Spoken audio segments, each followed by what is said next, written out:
O Pontevedra de Castro Santos perde empaque, perde ilusión. Ante o Pecha Cancelas colleitou a segunda derrota consecutiva e redundou na impresión de que esta temporada o proxecto non carbura.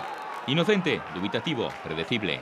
Os 8 minutos xa perdía. David Rocha enganchou un remate formidable, imposible para Quintana. Mais no gol temperán non estivo o problema. O Pontevedra soubo reaccionar e cedo tivo nas botas de Omar a opción do empate. O Pau e René salvaron un gol cantado, un tanto que non tardou en chegar. Foi Dani Pendín, o medio centro defensivo, que sorprendeu pisando en xogada unha zona para el pouco habitual. Gol de Pendín e volta a empezar. E aí foi cando pecou o Pontevedra.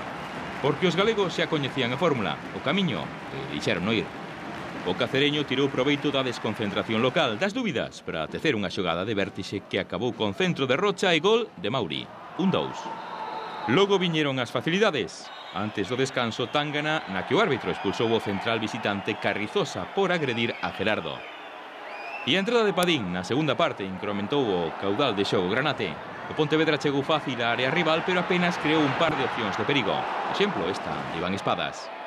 É que se un equipo está aquí, é porque algo pasa, ¿no?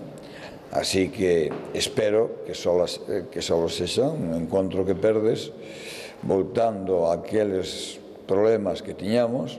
Ao final, 1-2 e unha xornada máis a mirar con medo os postos de descenso.